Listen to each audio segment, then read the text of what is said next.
तानिया आर्य की लाइफ में एक्सीडेंटली आई थी। आर्य ने बस यूं ही उससे शादी का डिसीजन लिया था, पर उसे नहीं पता था कि ये उसकी लाइफ का बेस्ट डिसीजन होगा। तानिया आर्य की लाइफ में किसी मैजिक की तरह थी। वो अपनी टिमाती आंखों से आर्य को देख रही थी। उसे अपनी तरफ यूं देखता हुआ देखकर आर्य स्माइल करने लगा। अब आगे। आर्य उसके गालों को अपने अंगूठे से सहलाते हुए बोला, ऐसे मत देखो वाइफी, वरना मैं खुद को कंट्रोल नहीं कर पाऊंगा। तानिया ने झट से अपनी नजरें आर्य से हटा ली। उसकी इस हड़बड़ाहट को देखकर आर्य एक बार फिर स्माइल करने लगा। तानिया उसकी तरफ देखते हुए बोली, पर आपने तो कहा था कि आपने ये शादी सिर्फ वेद के लिए की है, ताकि उसे उसकी माँ का प्यार मिल सके। आर्य स्माइल करते हुए और उसकी आंखों में देखते हुए बोला, हाँ, मैंने ये कहा था कि ये शादी मैं अपने बेटे के लिए कर रहा हूं, पर मैंने ये तो नहीं कहा था कि मुझे मेरे बेटे की माँ से प्यार नहीं हो सकता।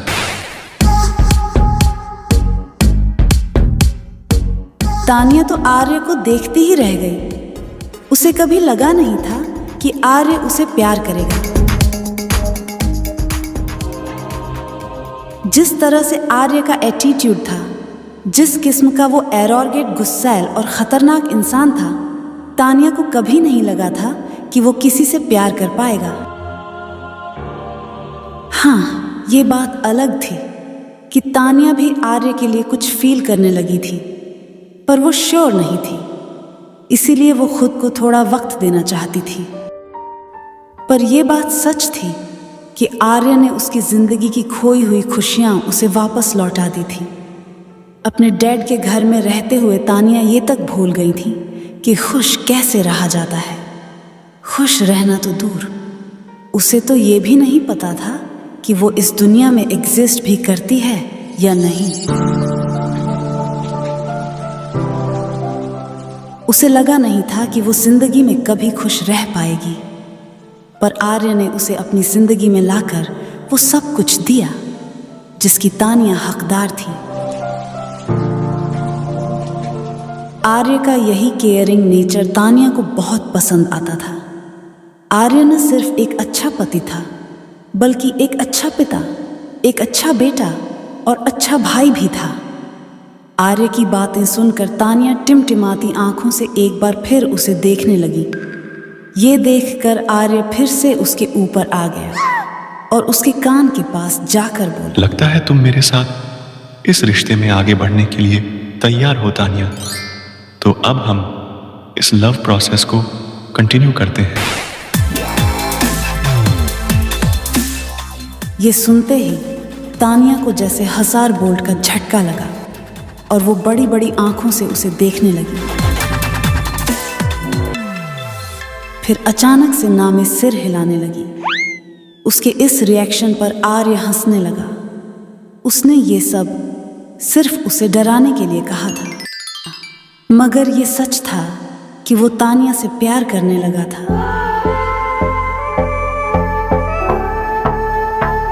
पर वो तानिया पर अपना प्यार जबरदस्ती थोपना नहीं चाहता था। वो उसका वेट करना चाहता था जब तक कि वो खुद रेडी ना हो जाए। आर्य आहिस्ते से तानिया के माथे पर किस करते हुए उसकी तरफ देखते हुए बोला, रात बहुत हो गई है, अब तुम सो जाओ। तानिया ने अपनी टिमटिमाती आंखों के साथ हाँ में सिर हिलाया और झट से अपनी आंखें बंद कर ली। आर्य ने उसे ब्लैंकेट से कवर कर दिया और उसे अपने करीब कर लिया। तानिया किसी छोटे बच्चे की तरह उसके सीने से लिपट कर सो गई।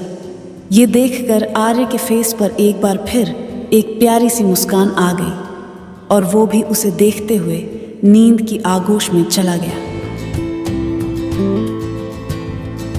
अगली सुबह आर्य की नींद आज देरी से खुली। उसे भी समझ नहीं आया कि वो आज लेट तक कैसे सोता रह गया। जब उसकी आंखें खुली तो उसने अपने साइड में देखा, पर तानिया वहां नहीं थी। फिर वो वेद के रूम में गया, पर वहां भी तानिया नहीं थी। आर्य को अब समझ आ गया कि तानिया उसे कहाँ मिल सकती है। वो किचन में चला गया, जहां तानिया ब्रेकफास्ट रेडी करने में लगी हुई थी। उसकी हाथों की बनी डिश की खुशबू में एक अलग ही मैजिक था, जिसने सबको अपना फैन बना लिया था। उसने लगभग सारे डिशेस रेडी कर लिए थे, बस अब एक पैन में स्पून चला रही थी कि तभी आर्य उसके पास पहुंचकर उसे पीछे से हग कर लिया और अपना चेहरा उसके कंधे पर टिका दिया।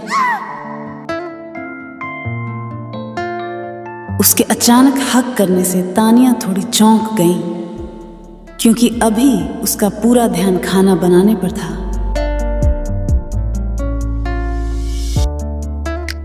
फिर जब उसने पीछे पलटकर देखा तो उसकी सांस में सांस आ गई। आर्य उसके कान के पास आकर बोला, गुड मॉर्निंग वाइफी। तानिया ने भी उसे गुड मॉर्निंग विश किया। फिर वो दोबारा खाना बनाने में बिजी हो गई, पर आर्य अभी भी उसे अपनी बाहों में भरे हुए ही था।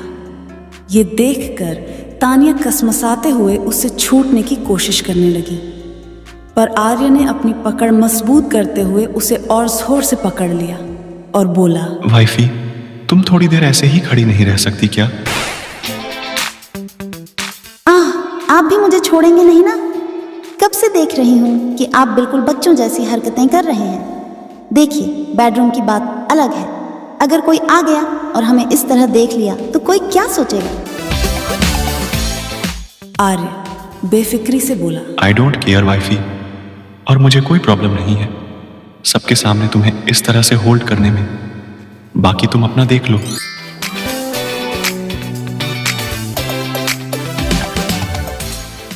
तानिया चिढ़ते हुए बोली, आर्य सीरियसली? शर्म नाम की भी कोई चीज होती है।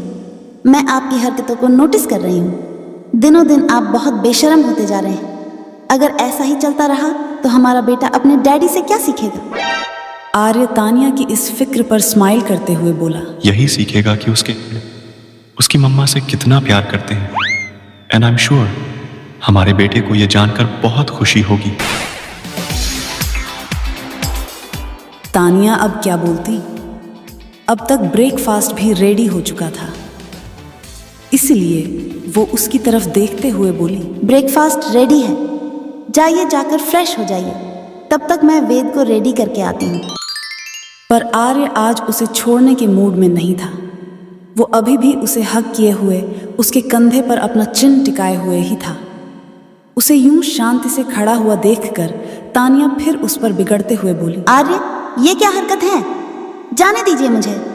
और आप आज बच्चों की तरह क्यों हरकतें कर रहे हैं? आपको ऑफिस नहीं जाना क्या? आर्य उसे हग किए हुए ही बोला, मैं तुम्हें छोड़ दूंगा, लेकिन एक कंडीशन पर। और वो क्या है? मुझे मेरी मॉर्निंग किस चाहिए। मॉर्निंग किस? आर्य, आप पागल हो गए हैं। सोच लो बेबी, वरना तुम्हें आज दिन भर इसी पोजीशन में खड़ा रहना पड़ेगा। एंड आई एम श्योर कि अभी थोड़ी देर में ही ब्रेकफास्ट के बारे में पूछने के लिए सभी किचन में चले आएंगे। आगे तुम खुद ही समझदार हो। तानिया को आर्य पर बहुत गुस्सा आ रहा था, पर वो चाह कर भी कुछ नहीं कर पा रही थी। अगर उसने आर्य की मांग पूरी नहीं की तो उसे ही एम्बैरस होना पड़ेगा। अब वो करे तो क्या करे? कुछ सोचते हुए उसने कहा, ठीक है, मैं आपको किस करने के लिए रेडी हूँ, पर पहले आपको मुझे छोड़ना पड़ेगा। उसकी बात सुनकर आर्य ने उसे रिलीज कर दिया। फिर तानिया ने उसके होंठों की तरफ बढ़ते हुए आहिस्ते से उसे किस किया और बिजली की रफ्तार के साथ वहां से भाग गई, क्योंकि उसे आर्य पर पूरा भरोसा था कि अगर वो वहीं रुकी तो वो इस किस को लंबा खींच सकता था, और वो सबके सामने एम्बैरस होना नहीं चाहती थी। आर्य उसे भागता हुआ देखकर स्माइल करने लगा, फिर अपने रूम की तरफ फ्रेश होने के लिए चला गया। तानिया ने भी वेद को रेडी कर दिया। सभी ब्रेकफास्ट करने के लिए नीचे आए। ब्रेकफास्ट के बाद आर्य, आस्तिक, ध्रुव, भाविक और एकांत सभी ऑफिस के लिए निकल गए। आज युवान को कॉलेज का असाइनमेंट पूरा करना था, इसीलिए वो आज घर पर ही था। वेद भी आज घर पर था। अनिल जी अपने रूम में थे। तभी वेद उनके कमरे में आ गया। उसे देखकर अनिल जी के फेस पर स्माइल आ गई। वेद उनके पास जाते हुए बोला, दादा चलो ना टेरेस पे, मुझे घूमने जाना है। अनिल जी स्माइल करते हुए बोले, टेरेस पर नहीं बेटा, हम गार्डन में चलते हैं। प्लीज दादू चलिए ना, हम टेरेस पे आसमान देखेंगे और तितलियां भी देखेंगे। चलो ना प्लीज। वेद के जिद करने पर अनिल जी मान गए और वेद को अपनी गोद में उठाकर लिफ्ट से होते हुए वो टेरेस पर आ गए। आज नीला आसमान बहुत सुंदर लग रहा था। टेरेस में डिफरेंट फ्लावर के पौधे भी लगे हुए थे, जिनमें खूबसूरत तितलियां मंडरा रही थीं। दोनों दादा पोता वहां टहल रहे थे।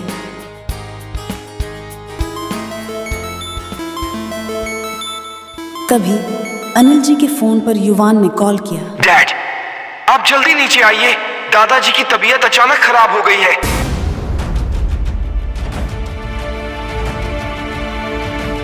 युवान की आवाज सुनकर अनिल जी एकदम से घबरा गए। वो वेद को एक जगह खड़े रहने का बोलकर नीचे जल्दी गए। वो सीधे चैतन्य दादाजी के कमरे में गए, जहां युवान भी था। इधर वेद एक तितली के पीछे भागते भागते टेरेस के एकदम किनारे आ गया।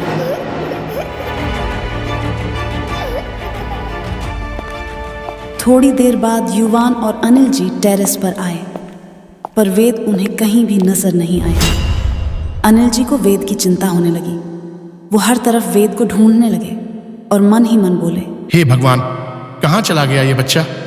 इतना छोटा है कि लिफ्ट से होते हुए नीचे तो नहीं जा सकता, फिर कहाँ गया? वो यही सब सोच रहे थे कि तभी युवान की नजर टेरेस से नीचे गई।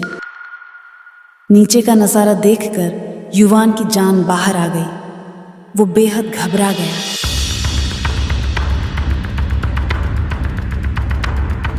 अनिल जी घबराए हुए वहां गए। नीचे का नजारा देखकर अनिल जी का कलेजा हिल गया था, क्योंकि नीचे खून के छींटे पड़े हुए थे। ये देखकर उनकी रूह कांप गई। वेद का टेरेस में न मिलना और नीचे खून के छींटे दिखना, इस अनहोनी से वो बहुत घबरा गए। तभी तानिया वेद को ढूंढते हुए वहां आ गई। वेद, कहाँ हो बेटा? आपकी मम्मा आपको कब से ढूंढ रही है। फिर जब तानिया ने अनिल जी की ओर देखा तो वो बिल्कुल सहमे हुए बोले, तानिया बेटा, वेद। तानिया भी घबरा कर बोली, क्या हुआ वेद? वो ठीक तो है ना डैड? अनिल जी अपनी आंखों में आंसू लेकर बोले, बेटा वेद, मेरी लापरवाही की वजह से 3 मंजिल के ऊपर से नीचे गिर गया।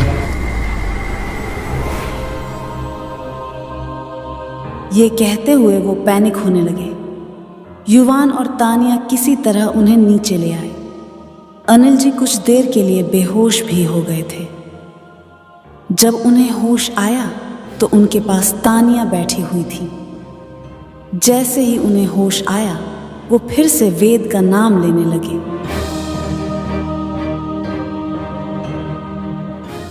तानिया ने उन्हें शांत रहने के लिए कहा और पूछा, डैड वहां क्या हुआ था?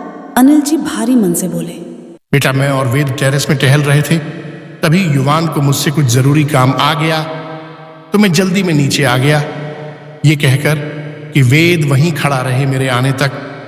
पर जब मैं वापस आया तो वेद टेरेस से नीचे। पर बेटा, मैंने जानबूझकर वेद को वहां नहीं छोड़ा था। मुझे नहीं पता था कि वहां ऐसा कुछ हो जाएगा। तानिया अनिल जी के हाथों में अपना हाथ रख कर बोली, डैड, मैं जानती हूँ कि आपने वो जानबूझकर नहीं किया, बल्कि आपसे वो अनजाने में हो गया। ठीक उसी तरह जैसे आर्य ने भी अपनी मॉम और बहन को जानबूझकर वहां अकेला नहीं छोड़ा था, क्योंकि उन्हें कुछ ज़रूरी काम आ गया, इसलिए उन्हें न चाहते हुए भी जाना पड़ा था। ये बात सुनकर अनिल जी बिल्कुल शांत हो गए।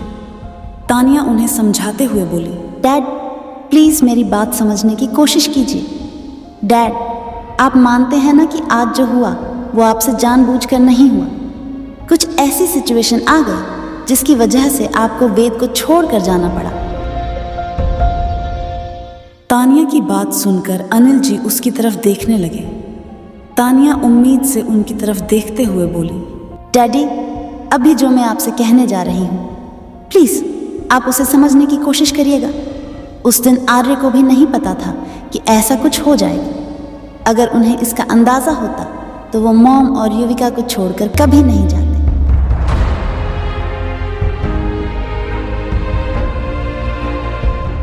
अनिल जी ने हाँ में सिर हिलाया, क्योंकि तानिया का कहना सही था।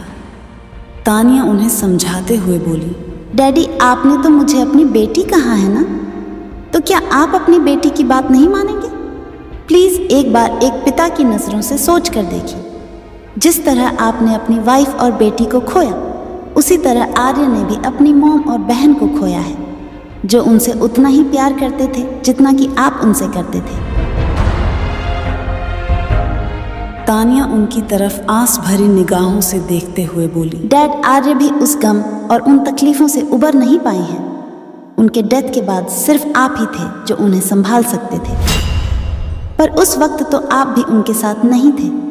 आप एक बार सोच कर देखिए, आर्य ने एक साथ अपनी मॉम और बहन के साथ साथ अपने डैड को भी खोया है।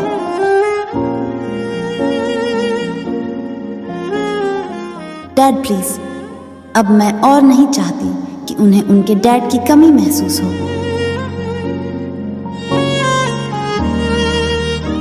ये कहने के बाद तानिया उनके कमरे से बाहर आ गई। अनिल जी के माइंड में उस दिन का इंसिडेंट मूवी के सीन की तरह चलने लगा।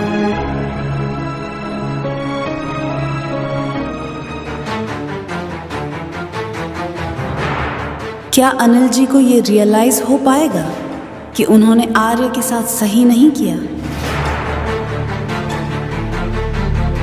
क्या तानिया अनिल जी और आर्य को मिलाने में कामयाब हो पाएगी? क्या होने वाला है आगे, आपको पता है? तो आप कमेंट में ज़रूर बताएं। बने रहे इस सीरीज़ में। चैनल को लाइक, शेयर और सब्सक्राइब करना ना भूलें। मिलते हैं आपसे इस कहानी के अगले चैप्टर में ओनली हाई रेटेड स्टोरी पर।